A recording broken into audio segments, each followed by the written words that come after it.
La loi 1, livre I, séance 23, 11 février 1981, Ra, je suis Ra. Je vous salue dans l'amour et la lumière du Créateur infini. Nous communiquons maintenant. Interlocuteur, vous avez parlé hier du premier contact établi par la Confédération, qui a eu lieu au cours de notre troisième cycle majeur. Vous avez dit que vous êtes apparu dans les cieux au-dessus de l'Égypte vers la même époque où de l'aide a été apportée à l'Atlantide. Pouvez-vous me dire pourquoi vous êtes allé en Égypte et quelle a été votre orientation d'attitude et de pensée quand vous êtes allé en Égypte la première fois? Ra, je suis Ra. À l'époque dont vous parlez, il y avait ceux qui avaient choisi de vénérer le dieu solaire à tête de faucon, que vous connaissez par le complexe vibrationnel sonore Oru. Nous avons été attirés à passer un certain temps, comme vous l'appelleriez, à scanner les peuples, à la recherche d'un intérêt sérieux équivalent à une recherche à laquelle nous pourrions aider sans enfreindre. Nous avons trouvé qu'à cette époque le complexe sociétal était très autocontradictoire dans ce qui est appelé ses croyances religieuses et, pour cette raison,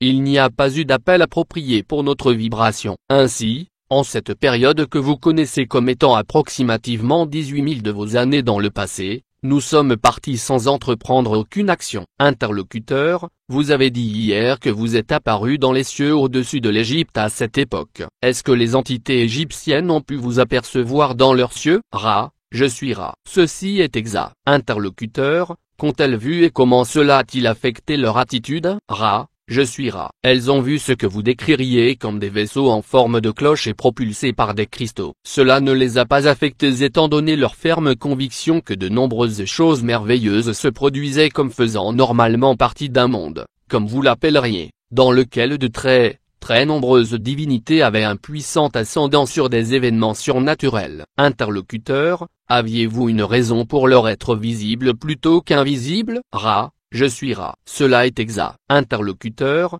pouvez-vous me dire votre raison de leur être visible? Ra, je suis Ra. Nous avons permis la visibilité parce que cela ne faisait aucune différence. Interlocuteur, alors à cette époque vous n'êtes pas entré en contact avec eux. Pouvez-vous répondre à la question que je viens de poser par rapport à votre tentative suivante d'entrer en contact avec les Égyptiens? Ra, je suis Ra. La tentative suivante a été prolongée. Elle a eu lieu sur une période de temps. Le nexus, ou centre, de nos efforts a résulté d'une décision de notre part qu'il y avait un appel suffisant pour tenter de marcher parmi vos peuples en tant que frères. Nous avons soumis ce plan au Conseil de Saturne, nous offrant en tant que missionnaires orientés vers le service, du type de ceux qui atterrissent directement sur les plans intérieurs, sans processus d'incarnation. Nous avons donc émergé, où nous sommes matérialisés, dans des complexes physico-chimiques représentant aussi fidèlement que possible notre nature, cet effort étant d'apparaître comme des frères et de passer un temps limité en tant qu'instructeurs dans la loi 1,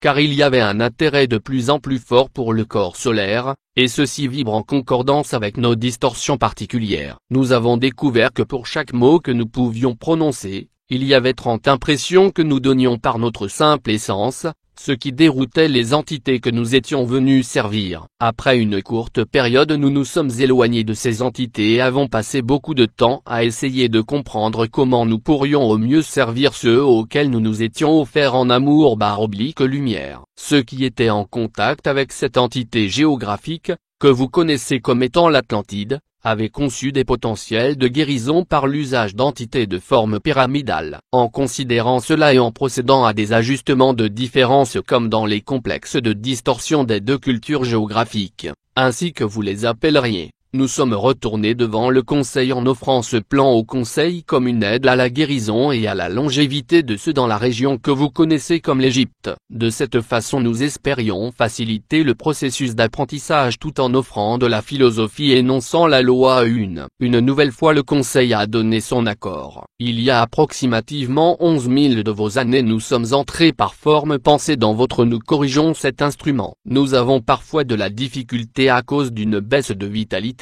Il y a approximativement 8500 ans, ayant considéré ces concepts avec soin nous sommes retournés, n'ayant jamais quitté en pensée, aux régions de forme pensée de votre complexe vibrationnel planétaire, et avons considéré pendant un certain nombre de vos années, ainsi que vous mesurez le temps, comment bâtir ces structures de manière appropriée. La première, la Grande Pyramide, a été formée il y a environ 6000 de vos années. Puis, ensuite, après avoir accompli par la pensée la construction ou l'architecture de la Grande Pyramide, en utilisant, dirons-nous, le matériau le plus local ou terrestre plutôt que la forme pensée, pour construire d'autres structures pyramidales. Cela s'est poursuivi pendant approximativement 1500 de vos années. Entre-temps, les informations concernant l'initiation et la guérison par Christo étaient données. Celui connu comme Akhenaton a été à même de percevoir ces informations sans distorsion significative et, pendant un temps à remuer, dirons-nous,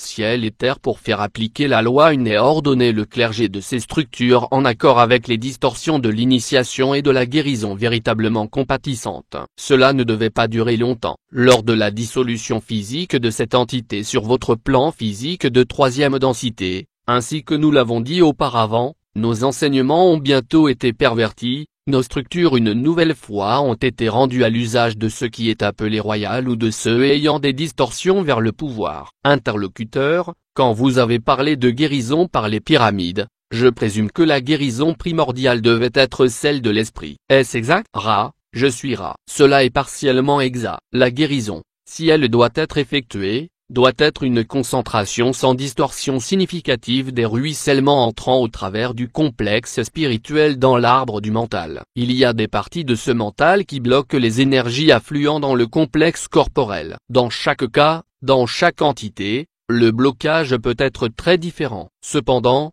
il est nécessaire d'activer le sens du canal ou navette. Ensuite, selon que le blocage se fait du spirituel au mental ou du mental au physique, ou bien s'il s'agit simplement d'un traumatisme aléatoire et purement physique, la guérison peut ensuite s'accomplir. Interlocuteur, lorsque vous avez commencé à bâtir la pyramide de Gizeh en utilisant la pensée, étiez-vous à cette époque en contact avec des Égyptiens incarnés, et ont-ils observé cette construction? Ra, je suis Ra. À cette époque nous n'étions pas en contact étroit avec les entités incarnées sur votre plan. Nous étions en train de répondre à un appel général d'une énergie suffisante, en ce lieu particulier, méritant de l'action. Nous avons envoyé des pensées à tous ceux qui recherchaient nos informations. L'apparence de la pyramide a fait l'objet d'une immense surprise. Cependant, elle a été planifiée soigneusement pour coïncider avec l'incarnation d'inconnus comme un grand architecte. Cette entité a été déifiée par la suite,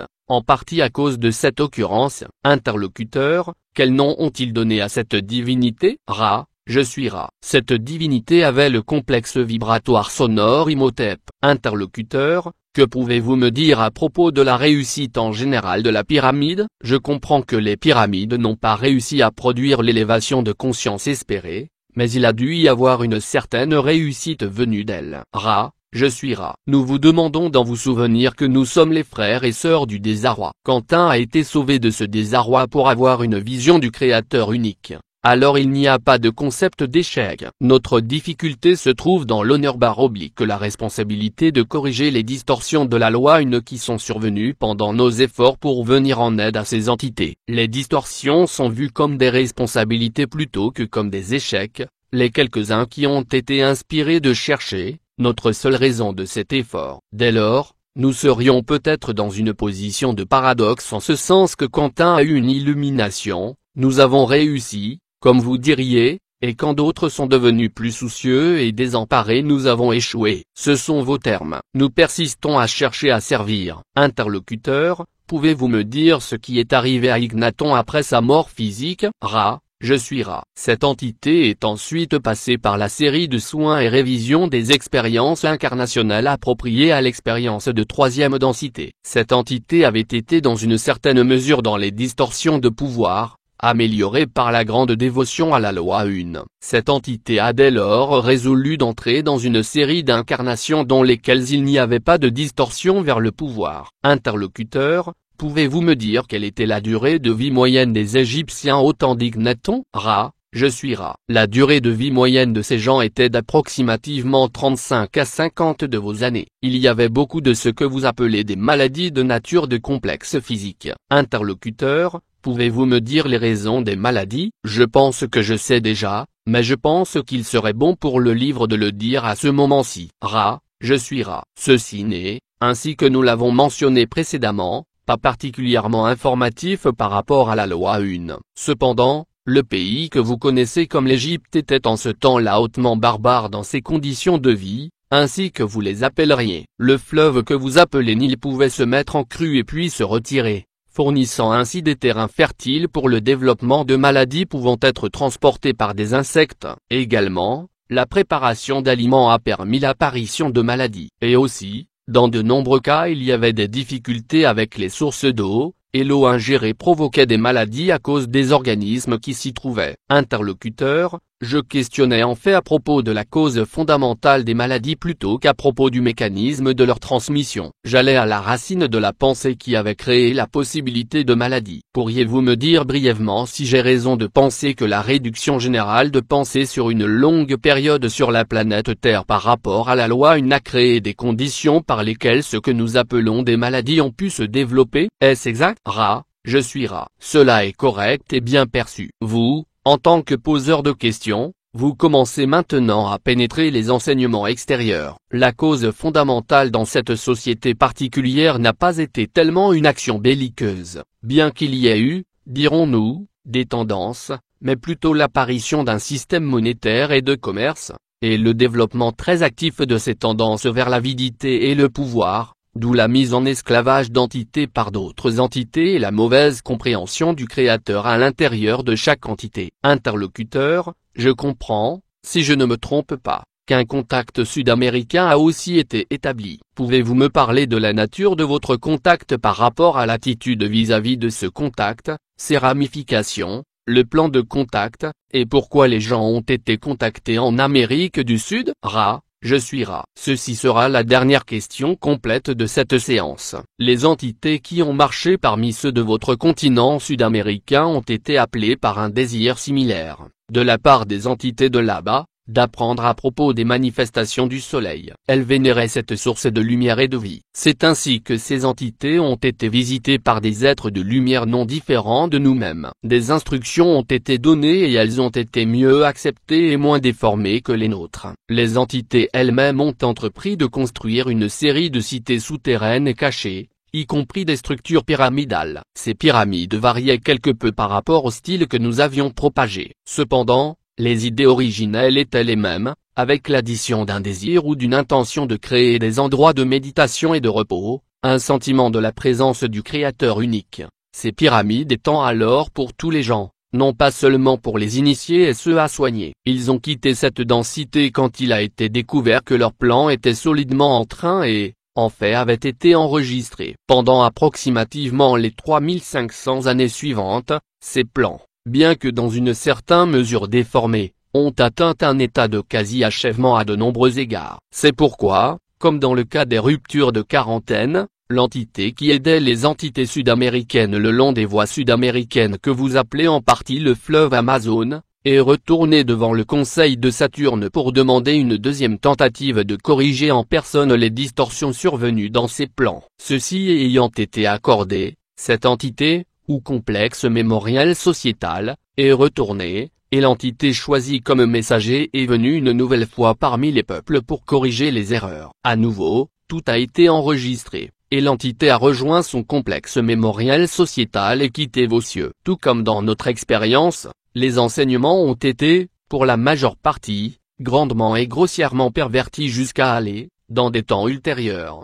au sacrifice humain plutôt qu'à la guérison des humains. C'est ainsi que ce complexe mémoriel sociétal a lui aussi reçu l'honneur devoir de rester jusqu'à ce que ces distorsions aient été retirées des complexes de distorsion de vos peuples. Pouvons-nous demander s'il y a des questions de nature brève avant que nous clôturions? Interlocuteur, y a-t-il quelque chose que nous puissions faire pour augmenter le confort de l'instrument, puisque vous avez dit qu'elle subit une baisse d'énergie? Est-il possible d'avoir une autre séance plus tard aujourd'hui? Je suis Ra. Tout est bien avec les alignements. Cependant, cet instrument aurait avantage à se reposer après l'état de transe de cette période diurne. Je suis Ra. Je quitte cet instrument à présent. Je laisse chacun de vous dans l'amour et la lumière du Créateur infini unique. Allez donc et réjouissez-vous dans la puissance et la paix du Créateur unique. Adonai.